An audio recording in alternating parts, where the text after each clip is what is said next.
नमस्कार, मैं हूं अभिषेक। देश में कोरोना का असर अभी खत्म नहीं हुआ है। केस कम हुए हैं लेकिन खतरा अभी भी बरकरार है। ऐसे में मास्क सबसे बड़ा हथियार है। हम आपसे बार बार अपील करते हैं कि आप मास्क पहनिए। इसको लेकर न्यूज 18 ने एक मुहिम भी शुरू की है, #मास्क पहनो इंडिया। आप खुद से ये प्रण लीजिए कि जब तक ये महामारी है आप मास्क नहीं उतारेंगे। चलिए अब देखते हैं हेडलाइंस। संसद के मॉनसून सत्र का कल से आगाज। आज पीएम ने ली सर्वदलीय बैठक। बोले, होनी चाहिए स्वस्थ और सार्थक चर्चा। कोरोना महंगाई के मुद्दे पर सरकार को घेरने की तैयारी में विपक्ष। कृषि बिल वापस लेकर किसानों को दे राहत। केंद्र सरकार से सांसद हनुमान बेनीवाल की मांग। बोले, देश के विकास में अन्नदाताओं का अहम योगदान। निंबाराम को लेकर डोटासरा के बयान पर बीजेपी का पलटवार। शेखावत बोले, कुर्सी बचाने के लिए ले रहे एक्शन। तो राठौड़ ने कहा, कांग्रेस मुख्यालय से चल रही एसीबी। बीजेपी से मुझे कोई नहीं निकाल सकता, न्यूज 18 से बोले रोहिताश्व शर्मा। निष्कासन के खिलाफ करूंगा अपील, प्रदेश अध्यक्ष ने कहा। नेताओं को मर्यादा में रहने की जरूरत। केकड़ी को चिकित्सा मंत्री की सौगात। 350 करोड़ के विकास कार्यों का लोकार्पण और शिलान्यास। बोले, कांग्रेस राज में प्रदेश में हुई अभूतपूर्व प्रगति। भ्रष्टाचार के खिलाफ एसीबी इन एक्शन। अलवर में 1.5 लाख की रिश्वत लेते रेलवे का सहायक अधिशासी अधिकारी ट्रैप। बिल पास करने की एवज में ले रहा था घूस। और मरुधरा पर मॉनसून मेहरबान। कई जिलों में झमाझम बारिश। गर्मी से मिली राहत तो निचले इलाकों में भरा पानी।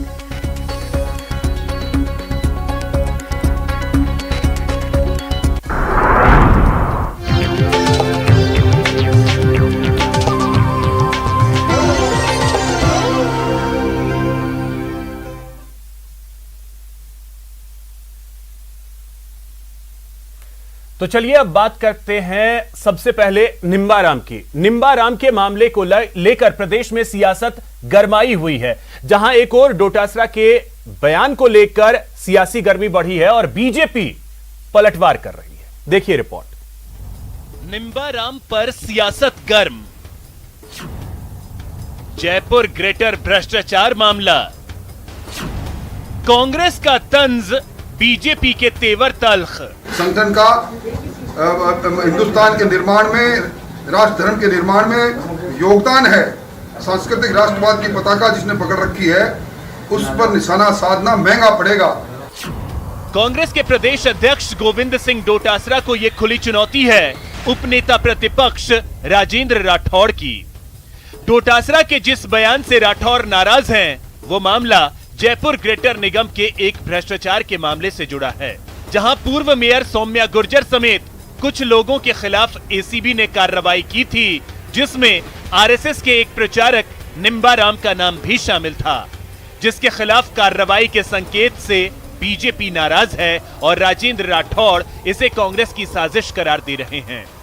कांग्रेस के प्रदेश अध्यक्ष का बचकाना बयान देना उनकी आदत में शुमार हो गया है। एक ऐसे मामले में निंबाराम जी का नाम लेकर उन्होंने बयान दिया है जिसमें ना प्रवादी है, ना किसी तरह का लेन देन है। आज जो प्रवादी था उसको तो अपराधी बना रखा है और यूँ लगता है कि अब राजस्थान की एसीबी कांग्रेस मुख्यालय से चल रही होगी। अब आपको बताते हैं गोविंद सिंह डोटासरा का वो बयान जिसमें उन्होंने किसी का नाम लिए बगैर भ्रष्टाचार में शामिल लोगों के खिलाफ कड़ी कार्रवाई की बात कही थी। जो प्रत्यक्ष को प्रमाण की आवश्यकता नहीं है, जो तोगड़िया यहाँ धार्मिक उन्माद फैलाना चाहता था, आरएसएस के जरिए हिंदू मुस्लिम भाइयों को लड़ाना चाहता था, अपनी राजनीतिक रोटियां आरएसएस के माध्यम से सेकना चाहते थे, उनका इलाज किया नहीं किया हमारी सरकार ने।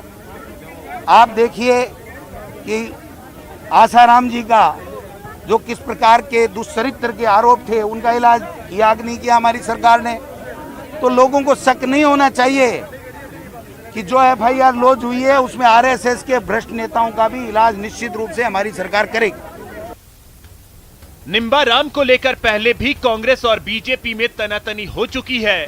अब डोटासरा के इस बयान से एक बार फिर मरुधरा की सियासत गरमाने के आसार है।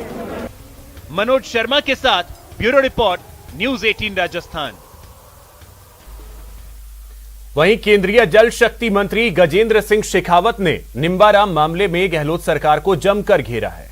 जयपुर में शेखावत ने कहा कि राष्ट्रवादी संगठन को बदनाम करने के लिए कांग्रेस सरकार ओछे हथकंडे अपना रही है।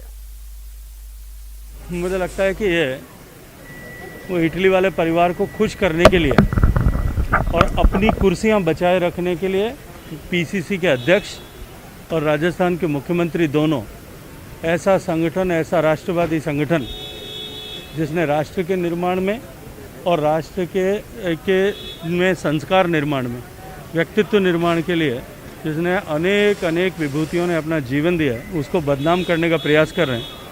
मुख्यमंत्री का तो मुझे पहले समझ आता था कि शायद अपने पुत्र की हार की बौखलाहट उन्हें सता रही है, लेकिन अब जिस तरह से तो है सूप तो बोले शादा भी बोलने लगे। बीजेपी ने अनुशासनहीनता के आरोप में पूर्व मंत्री डॉक्टर रोहिताश्व शर्मा को पार्टी से बाहर का रास्ता दिखा दिया। ऐसे में हर किसी के जहन में यह है कि आखिर अब रोहिताश्व का अगला कदम क्या होगा। कल डॉक्टर रोहिताश्व अपनी भावी रणनीति का ऐलान करेंगे। दिल्ली से डॉक्टर रोहिताश्व आज जयपुर लौट आए हैं और समर्थकों से तैयार रहने की अपील की है। उनसे खास बात की हमारे संवाददाता बाबूलाल धायल ने। पूर्व मंत्री डॉक्टर रोहिताश शर्मा को बीजेपी ने बाहर का रास्ता दिखा दिया है। पार्टी ने 6 साल के लिए रोहिताश शर्मा को निष्कासित कर दिया है। रोहिताश शर्मा जब दिल्ली में थे कल, तब उनको ये खबर मिली। डॉक्टर साहब ये बताइए, इतने साल पार्टी की सेवा करी, क्या गुजरी आप पर जिस वक्त आपने ये खबर सुनी? देखिए, मैं बहुत अनुभवी व्यक्ति हूँ। मुझे इसका आभास था कि ये लोग मुझे पार्टी से निकालेंगे। मेरे को नोटिस दिया, उसमें भी मैंने लिखा मुझे बुला के बात करो, मैं निर्दोष हूँ। जब इनका अधिकार नहीं है ना, तो इन्होंने अनुशासन समिति को भेजा। अनुशासन समिति ने भी मेरे को चिट्ठी लिखी, मैंने उसका भी जवाब दिया। नहीं केवल जवाब दिया, मैंने ये भी कहा कि हमको बुलाकर बात कर ली जाए। तो इन्होंने बुला के बात नहीं की, मुझे आभास था ये निकालेंगे। क्या लगा आपको? पहले सतीश पूनिया ने दौरा नहीं किया अलवर का, तो सवाल उठाया आपने। जब वो दौरा करने गए तो उसके बाद में फिर आपने सवाल उठा दिए। तो ऐसे में पार्टी अनुशासनहीनता कहां तक बर्दाश्त करती? देखिए, ये अनुशासनहीनता की बात बिल्कुल नहीं थी। ये कार्यकर्ता की मन की भावना थी। ये लोग तथाकथित जो बड़े लोग हैं, ये पार्टी में विद इन पार्टी बोलने का हम लोगों को मौका ही नहीं दे रहे। इन्होंने तो सीनियर लीडर्स को ऐसे निकाल कर फेंक रखा जैसे दूध में मक्खी। अब हमारे नए बच्चे, नए कार्यकर्ता हैं, उनको इन्होंने होली सोली बना रखा। तो हम अपनी बात कहाँ रखें? वर्चुअल मीटिंग में रखेंगे। वर्चुअल मीटिंग में जब हमने ये कहा कि 2 वर्ष से अध्यक्ष नहीं आए, तो मैंने गुनाह कर दिया क्या? अध्यक्ष को आना चाहिए। क्यों नहीं आए? 2 वर्ष में कहाँ थे, क्या कर रहे थे? अच्छा, ये बताओ, आखिरी सवाल, अब क्या करेंगे डॉक्टर रोहिताश शर्मा? क्या आपको लगता है संन्यास लेने का वक्त आ गया है? सवाल ही पैदा नहीं। मैं बहुत एक्टिव और कल से और ज्यादा एक्टिव हो जाऊंगा। और ये तो आना जाना पार्टियों में लगा रहता है। ये पार्टी में तो ऐसे ऐसे लोगों को इन्होंने ले लिया जो 10 दिन पहले गाड़ियां काट रहे थे, 10 दिन पहले कह रहे थे इस कम्युनिस्ट पार्टी में नहीं आऊंगा। आज वो पार्टी के सम्मानीय सदस्य हो रहे। अच्छा, नहीं करेंगे क्या कल से, ये तो बता दीजिए। मैं पहले प्रतिलिपि लूंगा जो मेरे निष्कासन की थी, और उसके बाद मेरे मित्रों से, साथियों से, मेरे सीनियर्स से बात करके मैं कोशिश करूंगा, मैं उसकी अपील में जाऊंगा। वरना तो मेरे पास धरती है, इनके पास है कि नहीं मुझे नहीं पता। मेरे पास धरती है, धरती का आशीर्वाद लूंगा। बानसूर जाऊंगा, बानसूर की जनता का आशीर्वाद लूंगा, जीत के आऊंगा। राजनीति में जीत की तो रीत ही निराली होती है, पार्टियां वार्टियां तो गौण हो जाती है। कैमरा पर्सन दिलीप चेची के साथ बाबूलाल धायल, न्यूज 18 जयपुर। वहीं बीजेपी प्रदेश अध्यक्ष सतीश पूनिया ने पार्टी नेताओं को मर्यादा में रहने की नसीहत दी है। और क्या कुछ कहा, वो आपको सुनवाते हैं। मुझे लगता है कि पार्टी के नेताओं को, कार्यकर्ताओं की मर्यादा में रहने की आवश्यकता है। पार्टी की कोई बात पार्टी के फोरम के इतर जब सड़क पे या मीडिया, सोशल मीडिया में आती है, तो मैंने पहले भी कहा था कि नेताओं का भी नुकसान होता है, पार्टी का भी होता है। इसलिए इस चीज को मुझे लगता है कि सब लोगों को नसीहत के रूप में लेना ही चाहिए। भविष्य में भी पार्टी ठीक तरीके से काम करे नीचे तक, क्योंकि मैं ये देख रहा हूं कि इस मामले में जब हम लोग बहुत शराफत से पेश आते हैं तो ऐसी इस तरीके की अनुशासनहीनता की घटनाएं बढ़ती हैं। लेकिन केंद्र भी पूरे तरीके से सतर्क और सजग है और उन्होंने भी निर्देशित किया है, और आवश्यकता रहेगी तो हम लोग अनुशासन को मेंटेन करने के लिए हमारी पार्टी में जो व्यवस्था है उसको हम लागू करेंगे। भारतीय जनता पार्टी में अंदर ही अंदर खेमेबाजी चल रही है, जहां एक और प्रदेश नेतृत्व ने पूर्व मंत्री विकास कुमार को निलंबित कर दिया है। जोधपुर में सोमवार को बीजेपी राष्ट्रीय अध्यक्ष जेपी नड्डा दौरे पर आने वाले हैं। ऐसे में उनके स्वागत की तैयारी शुरू हो गई है। पार्टी ने इसी को लेकर एक पोस्टर जारी किया, जिसमें पार्टी के एक पोस्टर में फिर पूर्व मुख्यमंत्री वसुंधरा राजे की एंट्री हो गई है। वहीं सतीश पूनिया को पोस्टर से आउट कर दिया गया है। बड़ी बात यह है कि इस पोस्टर में पार्टी के दूसरे नेताओं को जगह दी गई है, लेकिन पूनिया गायब दिखाई दे रहे हैं।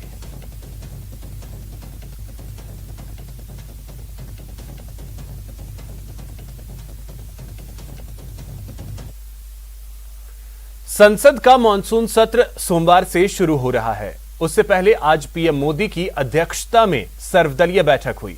बैठक में प्रधानमंत्री नरेंद्र मोदी ने सभी नेताओं से स्वस्थ और सार्थक चर्चा की अपील की।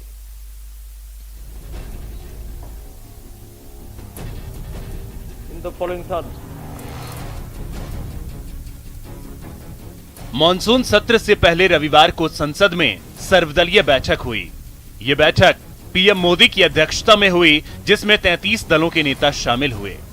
33 पार्टीज का 40 से ज्यादा नेता इसमें चर्चा में भाग लिया है, और किस विषय पे चर्चा होना चाहिए उसका भी सजेशन उन लोगों ने दिया है। सर्वदलीय बैठक की अध्यक्षता करते हुए पीएम मोदी ने नेताओं से कहा कि संसद में स्वस्थ और उपयोगी बहस होनी चाहिए और सरकार सभी मुद्दों पर सार्थक चर्चा के लिए तैयार है। प्रधानमंत्री जी ने चाहा स्वस्थ और सार्थक चर्चा होना चाहिए, स्वस्थ और सार्थक चर्चा होना चाहिए, शांतिपूर्ण ढंग से होना चाहिए, और सभी लीडर से आग्रह किया आप सुझाव दे दीजिए। स्वस्थ और सार्थक चर्चा के लिए सरकार तैयार है। दरअसल इस बार मॉनसून सत्र काफी हंगामेदार होने के आसार नजर आ रहे हैं। विपक्ष महंगाई, कोरोना प्रबंधन और किसान आंदोलन समेत दूसरे मुद्दों पर सरकार को घेर सकती है, लेकिन सरकार की तरफ से साफ कर दिया गया है कि नियम के तहत सदन में आए हर मुद्दे पर सरकार चर्चा से पीछे नहीं हटेगी। इससे पहले भी चर्चा हो गया, और बीएससी में और जो नोटिस आता है वो देख के बीएससी में सूक्त निर्णय हम करेंगे। हम तो चर्चा से भाग नहीं रहे, क्योंकि जो कुछ भी जो पारित हुआ है वो भी चर्चा होके ही पारित हुआ है। बता दें, संसद सत्र से पहले सर्वदलीय बैठक बुलाने की परंपरा है। इस बार संसद का मॉनसून सत्र 19 जुलाई से शुरू होकर 23 अगस्त तक चलेगा। इस दौरान संसद में 19 दिन कामकाज चलेगा, जिसमें 6 ऑर्डिनेंस और 23 बिल सदन में पेश किए जाएंगे। कोरोना की दूसरी लहर के बाद ये संसद का पहला सत्र होने जा रहा है। ऐसे में टीके की दोनों डोज नहीं लेने वालों के लिए संसद परिसर में प्रवेश से पहले RT-PCR टेस्ट जरूरी कर दिया गया है। Bureau report, news 18 network.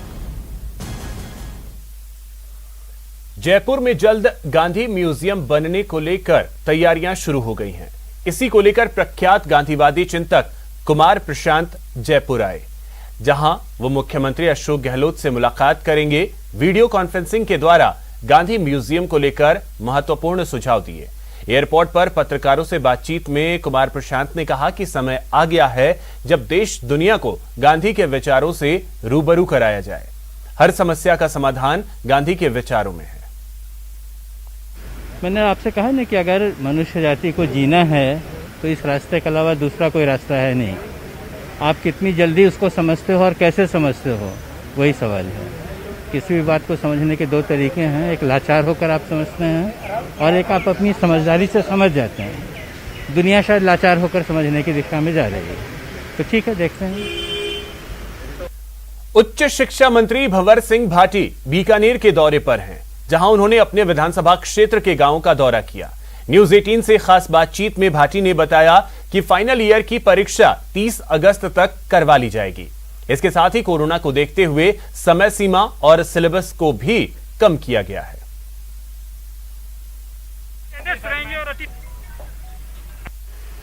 दौरे पर हैं और वह कई कार्यक्रमों में भी भाग ले रहे हैं। आज आपने डूंगर कॉलेज में जो है वो वृक्षारोपण किया है। बात करते हैं उच्च शिक्षा मंत्री जी से। जी सर, आज शिक्षण व्यवस्था की बात है, एग्जाम्स की जो डेट्स हैं वो अभी क्लियर नहीं हो पा रही हैं, तो उसको लेकर कब तक जो छात्र हैं वो इंतजार कर रहे हैं, तो कब तक ये घोषणाएं हो जाएगी?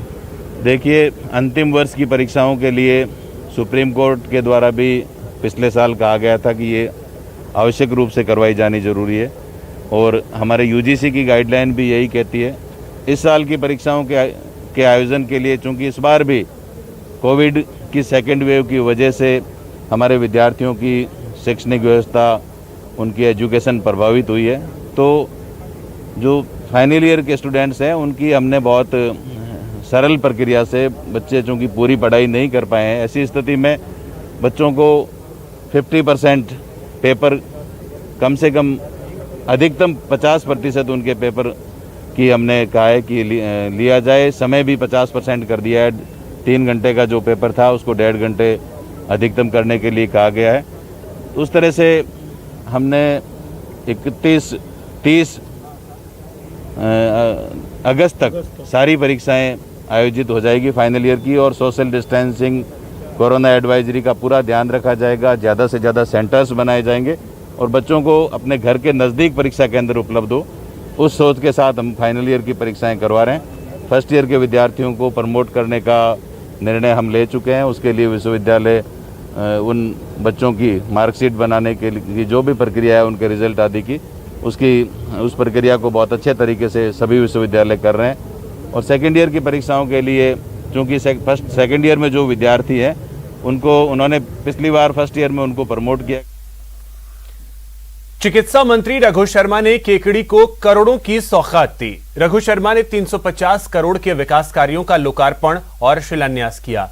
इस दौरान उन्होंने कहा कि कांग्रेस राज में अभूतपूर्व प्रगति हुई है, तो साथ ही उन्होंने जिले में राजनीति को दुर्भाग्यपूर्ण बताया।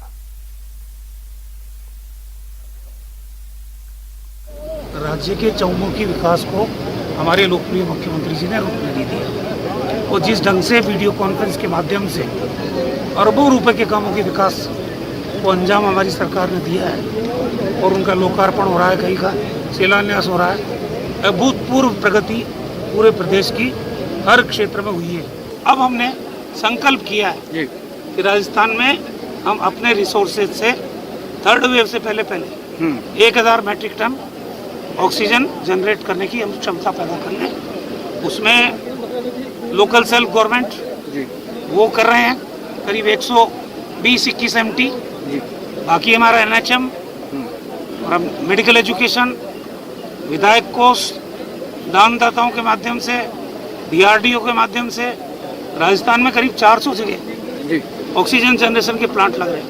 अजमेर जिले में अगर प्रगति हो रही है, वो चाहे केकड़ी में हो, मसूदा में हो, या पुष्कर में हो, या किशनगढ़ में हो, या नसीराबाद में हो, तो जिले की प्रगति कहलाएगी। वो हम जिले के अंदर राजनीति नहीं कर सकते। जो लोग कर रहे हैं वो दुर्भाग्यपूर्ण है। यहां रुकेंगे एक छोटे से ब्रेक के लिए। ब्रेक के बाद देखिए ठगी का खूबसूरत जाल।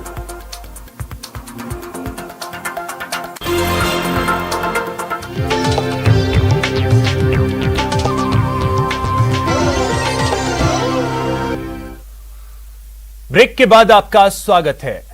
पहले वो मीठी मीठी बातें करती है, अपने अदाओं से खूबसूरती के जाल में फंसाती है, और जैसे ही कोई उस पर भरोसा करता है फिर वो उसे लूट लेती है।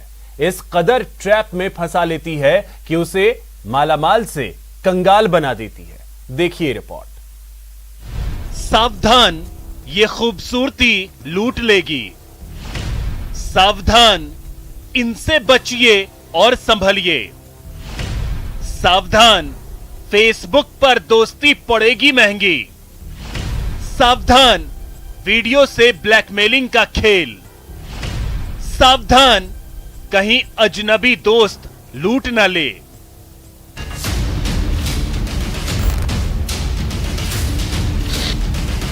सावधान रहिए, होशियार रहिए, कहीं ऐसा ना हो कि खूबसूरती की जाल में फंस आप मालामाल से कंगाल हो जाएं। क्योंकि जोधपुर के लोहावट से एक ऐसा ही मामला सामने आया है, जहां पहले तो एक हसीना ने सेना के जवान को अपने हुस्न के जाल में फंसाया, फिर धमकाकर अपने पास बुलाया और धोखे से उसका अश्लील वीडियो भी बना लिया। लेकिन सेना का जवान उसके ट्रैप से भाग निकला और अब मामला पुलिस तक जा पहुंचा है। दरअसल सेना के जवान ने लोहावट थाने में जो रिपोर्ट लिखवाई है, उसके मुताबिक हनी ट्रैप का शिकार हुआ सेना का जवान गुजरात का रहने वाला है। जयपुर में सेना की इंजीनियरिंग कोर में कार्यरत है। 27 जून को पहले एक युवती ने फोन पर सेना के जवान से बात की, फिर जवान को अश्लील वीडियो वायरल करने की धमकी दी। 4 जुलाई को फलौदी बुलाया और नहीं आने पर वीडियो वायरल करने की धमकी दी। फलौदी पहुंचने पर युवती ने सेना के जवान को नशीली ड्रिंक पिलाई और भी अपने साथियों की मदद से उसका अश्लील वीडियो बना लिया। हनी ट्रैप गैंग ने जवान से 10 लाख रुपए की डिमांड की।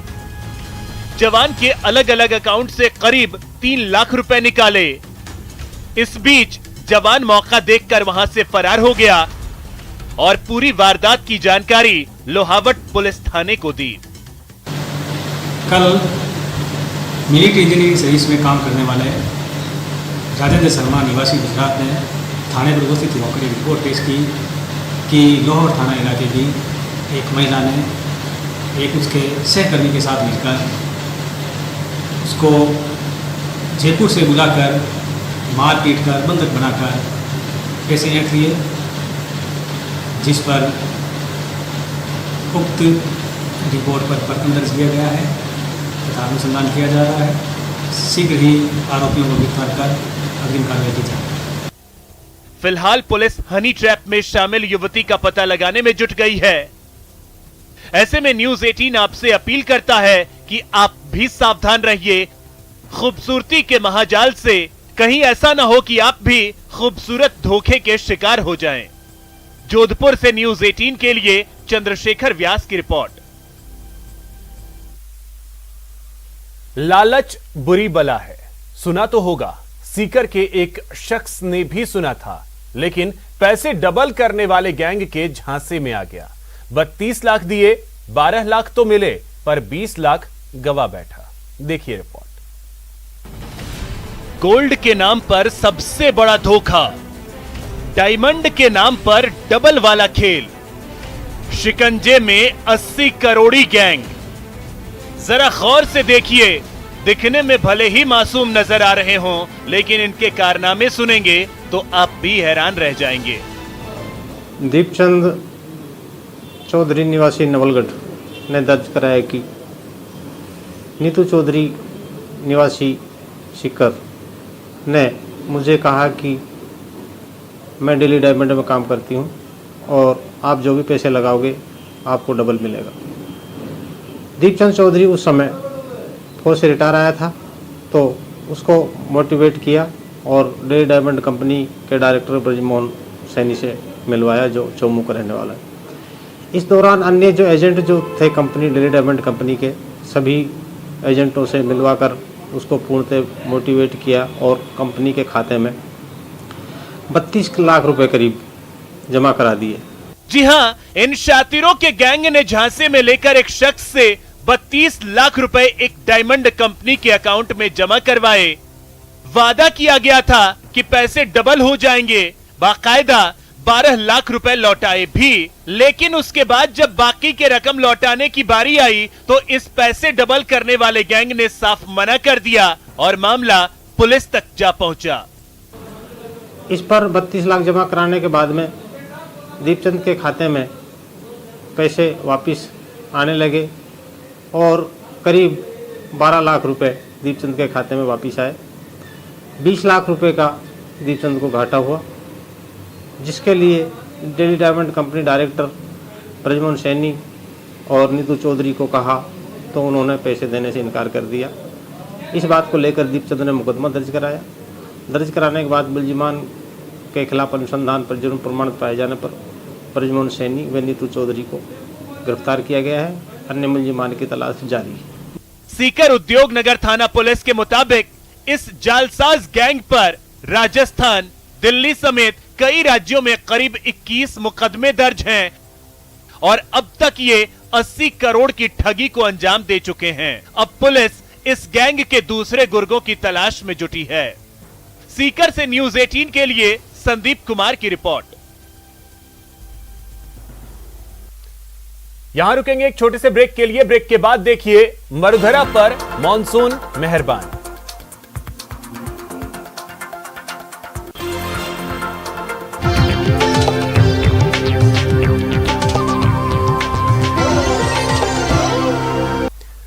बड़ी खबर आपको बता दें, अलवर एसीबी ने एक बड़ी कार्रवाई की है। रामगढ़ में रेलवे का अधिकारी ट्रैप किया गया है। सहायक अधिशासी अधिकारी जिसे ट्रैप किया गया, 1.5 लाख की रिश्वत लेते हुए यह ट्रैप हुआ है। बिल पास करने के एवज में रिश्वत इस अधिकारी ने ली थी। तो ये बड़ी खबर, अलवर एसीबी ने एक बड़ी कार्रवाई को अंजाम दिया है। बिल पास करने के एवज में रिश्वत की मांग की गई थी। सहायक अधिशासी अधिकारी रेलवे का यह ट्रैप किया गया है।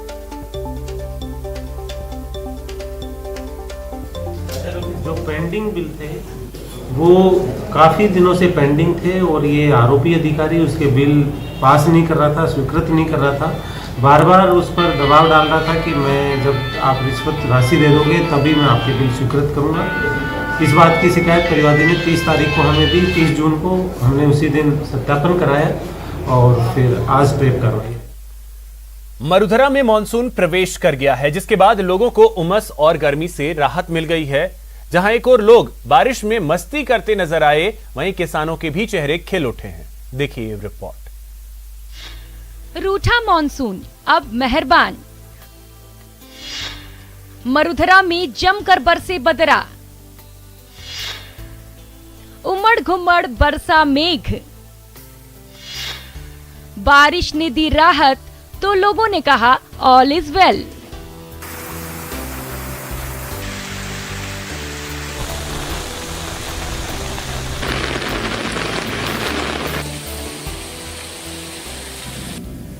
पिछले कुछ दिनों से मरुधरा से मॉनसून खफा चल रही थी, लेकिन अब मॉनसून ने मेहरबानी दिखाते हुए राजस्थान की प्यासी धरती को तर कर दिया है। राज्य के अलग अलग जगहों पर जमकर बदरा बरसे हैं, जिससे लोगों को गर्मी से राहत मिली और लोग बारिश में लुत्फ उठाते नजर आए। चलिए अब आपको प्रदेश के अलग अलग हिस्सों में ले चलते हैं और दिखाते हैं किस तरह से जमकर बदरा बरसे। सबसे पहले बात करेंगे पिंक सिटी जयपुर की, जहां बारिश ने मौसम को पिंक बना दिया। गर्मी के बाद हुई झमाझम बारिश ने तो मानो लोगों को सबसे बड़ा तोहफा दे दिया हो। बारिश के बाद लोग काफी मस्ती करते नजर आए। उधर दौसा में भी जमकर बारिश हुई। बारिश से जहां लोगों को गर्मी से राहत मिली, तो वहीं सड़कों पर जल जमाव ने थोड़ी समस्या बढ़ा दी। कुछ ऐसा ही हाल रहा कोटा और भरतपुर का, जहां सावन मेहरबान हुई, खूब बारिश हुई और फिर मौसम सुहाना हो गया। बारिश ने जहां लोगों को गर्मी से निजात दिलाई, तो वहीं किसानों के चेहरे पर भी खुशी लौट आई। तो कुल मिलाकर पिछले कुछ दिनों से तपिश के बाद बारिश ने मरुधरा के मौसम को खुशनुमा बना दिया। Bureau report, news 18 Rajasthan. बड़ी खबर आपको बताएं, राजस्थान में कोरोना का ग्राफ तेजी से अब नीचे गिर रहा है। बीते 24 घंटे की अगर स्थिति आपको बताएं तो महज 26 केस प्रदेश में सामने आए हैं। प्रतापगढ़ में एक मरीज की इस दौरान मौत भी हुई है और 49 लोग ठीक हुए हैं। और इस समय राजस्थान में एक्टिव केस की अगर बात कर ले तो वो 472 लोग जो इलाज करवा रहे हैं कोरोना का। इतने एक्टिव केसेस अभी फिलहाल प्रदेश में हैं। और बीते 24 घंटे में राहत की बात यह है कि महज 26 केस पूरे राजस्थान में सामने आए हैं। हालांकि एक मरीज की मौत हुई है बीते 24 घंटे में, वो प्रतापगढ़ में मौत सामने आई। और प्रदेश भर में 49 लोग ठीक हुए हैं।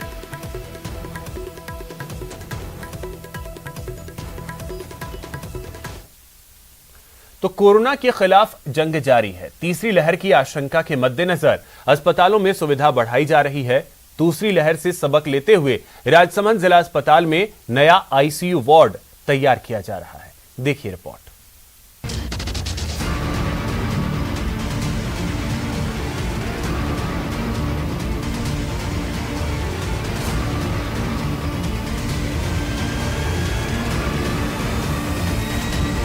कोरोना की दूसरी लहर के कहर से अभी मरुधरा उबरी भी नहीं है कि विशेषज्ञ आशंका जता रहे हैं कि अगस्त तक तीसरी लहर दस्तक देगी।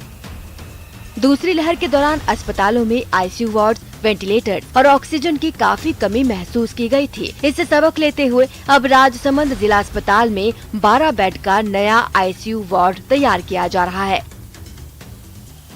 जिस पर करीब 1 करोड़ की लागत आएगी।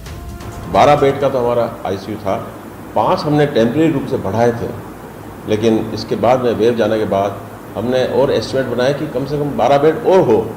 तो उसके लिए मैंने एनएचएम और पूरी टीम जयपुर से सारे इसके अधिकारी एसओपी को ध्यान में रखते हुए, स्टैंडर्ड ऑपरेटिंग प्रोसीजर को ध्यान में रखते हुए कि आईसीयू बेड किस तरह के होने चाहिए। राजसमंद जिला अस्पताल में बनने वाले आईसीयू वार्ड के लिए सांसद दिया कुमारी ने भी 50 लाख रुपए सांसद मद से देने का ऐलान किया है।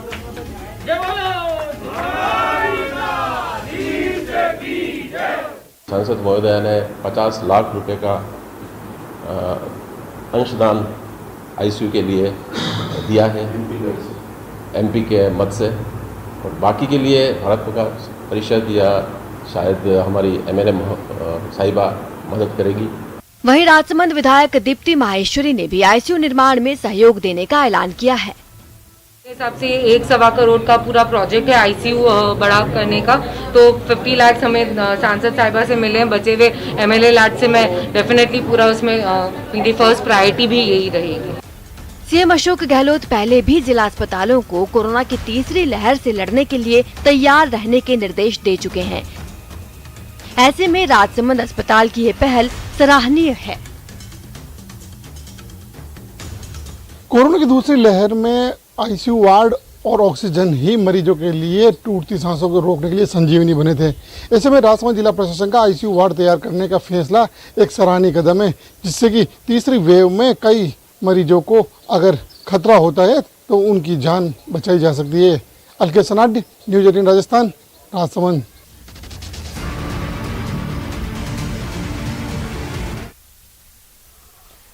ये कहानी बाल विवाह से मुक्ति की है। ये कहानी उम्मीद जगाने वाली है। ये कहानी संजू की है, जिसे 18 साल बाद बाल विवाह की जकड़न से आजादी मिली है।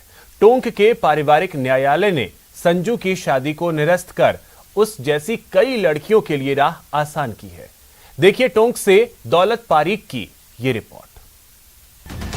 बालिका वधू को मिला सारथी। सबसे ज्यादा सहयोग तो कीर्ति दीदी का और मेरी बड़ी वाली सिस्टर का और पापा का और मम्मी का।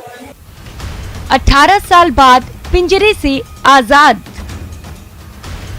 अब भरेगी भविष्य की उड़ान। आज मेरा ये बाल विवाह निरस्त हो चुका है। अब मैं आरएस बनना चाहती हूँ और अब मैं आगे पढ़ाई करूँगी, शादी तो बिल्कुल भी नहीं करूँगी अभी। 18 साल बाद बाल विवाह की जकड़न से आजाद हुई ये है संजू। टोंक के एक छोटे से गांव रानोली की रहने वाली ये लड़की टोंक पारिवारिक न्यायालय के एक फैसले के कारण चर्चा में है। न्यायालय ने संजू के बाल विवाह को निरस्त करने का ऐतिहासिक फैसला सुनाते हुए ऐसी और भी लड़कियों की कुरीति से आजादी की राह खोल दी है। हम सभी के लिए आज खुशी की बात है कि आज टोंक जिले का पहला बाल विवाह निरस्त हुआ है, यानी कि बाल विवाह पहले बचपन में हो चुका है और आज टोंक डिस्ट्रिक्ट का पहला बाल विवाह होने के बाद लीगली कैंसिल हुआ है। जो बच्ची संजू है, जब वो 2 साल की थी तब उसका बाल विवाह हुआ था। 2 साल की उम्र में उसे बाल विवाह की बेड़ियों में जकड़ लिया गया और जब वो बड़ी हुई तब उसे लगा कि वो उस बाल विवाह को नहीं रखना चाहती, तो उसने अपने पिता से बात की। पिताजी ने उसकी इस इच्छा को सहारा दिया, सहयोग किया। हालांकि संजू खुशनसीब थी कि उसे डॉक्टर कृति भारती का साथ मिला, जो बाल विवाह की कुरीति के खिलाफ मरुधरा में एक बुलंद आवाज हैं। डॉक्टर कृति अब तक राजस्थान में 42 जोड़ों के बाल विवाह निरस्त करवाने के साथ ही अब तक 1500 से ज्यादा बाल विवाह रुकवा भी चुकी हैं। बच्ची ने जब कहा कि मैं इस बाल विवाह की बेड़ियों से मुक्ति चाहती हूँ, तो हम जोधपुर से टोंक चलकर आए हैं और 1 साल की एक जंग लड़ने के बाद हमने आज बच्ची को, जब वो 2 साल की उम्र में कैद हुई थी बाल विवाह की बेड़ियों में, बाल विवाह के पिंजरे में, उसे आज इस बाल विवाह के पिंजरे से इस कैद से छुट्टी दिलवाई है, मुक्ति दिलवाई है। गुड्डी गुड़ियों से खेलने की उम्र में संजू का विवाह करा दिया गया था। 2003 में संजू की उम्र तब महज 2 साल की थी। टोंक में बाल विवाह निरस्त कराने का ये पहला मामला है, लेकिन ये जंग इतनी आसान नहीं थी। मम्मी पापा का तो पूरा सहयोग था, लेकिन बाकी थे ना जो परिवार वाले, उनका कोई किसी का भी सहयोग नहीं था। सब बोलते थे कि भेज दो, क्या है, क्या कर लेगी, पढ़ाई कौन सा पढ़ाई करके कौन सा जंग जीत जाएगी।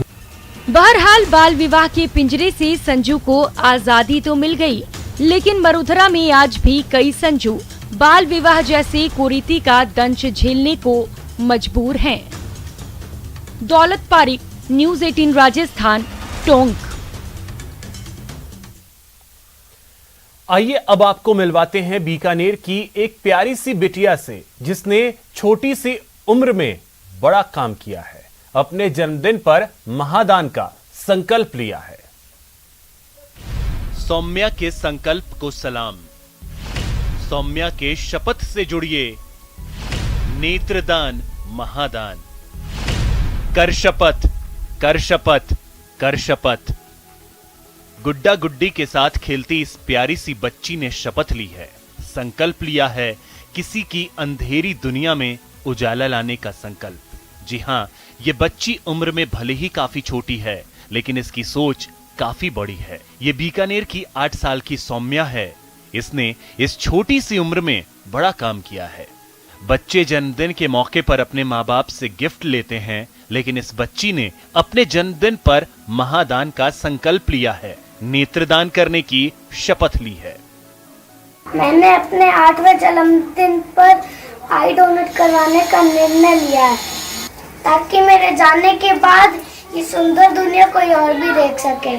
सौम्या ने अपने जन्मदिन पर जब अपने मम्मी पापा से नेत्रदान का संकल्प लेने की इच्छा जाहिर की, तो छोटी सी सौम्या के इस बड़े फैसले को सुनकर पूरा परिवार हैरान रह गया। जिसके बाद सौम्या के साथ उसके माँ बाप और भाई ने भी नेत्रदान का संकल्प लिया है। पूरे परिवार को अपनी बिटिया के महादान के फैसले पर नाज है। मैं और मेरी वाइफ आपस में बातें कर रहे थे कि हमें आई डोनेट करवाना है, तो सौम्या ने मेरे से आके पूछा, पापा ये क्या होता है? तो मैंने कहा कि भाई नेत्रदान होता है, जिसे अपने जाने के बाद में अपनी आंखों से कोई और भी दुनिया देख सकता है। तो सौम्या ने कहा कि पापा मेरे बर्थडे पर आप मुझे गिफ्ट ना देकर एक काम कीजिए, मेरे भी नेत्रदान करना है। इसी बीच एक बड़ी खबर आपको बता दें, जयपुर से ये बड़ी खबर। एएसपी की सास की हत्या मामले में ये गिरफ्तारी हुई है। फरार बाल अपचारी को पकड़ा गया है। गिरफ्तारी ये हुई है झारखंड के जमशेदपुर से। 2 साल से ये फरार चल रहा था। 2018 में लूट के इरादे से ये हत्या की गई थी।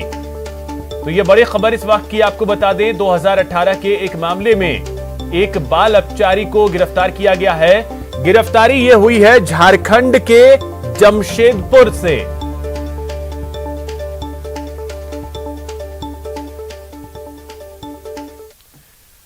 अलवर में बेखौफ है चोर। पूरी तरीके से चोरों ने घर को निशाना बनाया है। 25 लाख के जेवरात और नकदी की चोरी की है। सीसीटीवी कैमरे में चोरों की यह करतूत कैद हो गई। मामला दर्ज कर लिया गया है। पुलिस जांच कर रही है। सीसीटीवी फुटेज के आधार पर इन चोरों की तलाश कर रही है।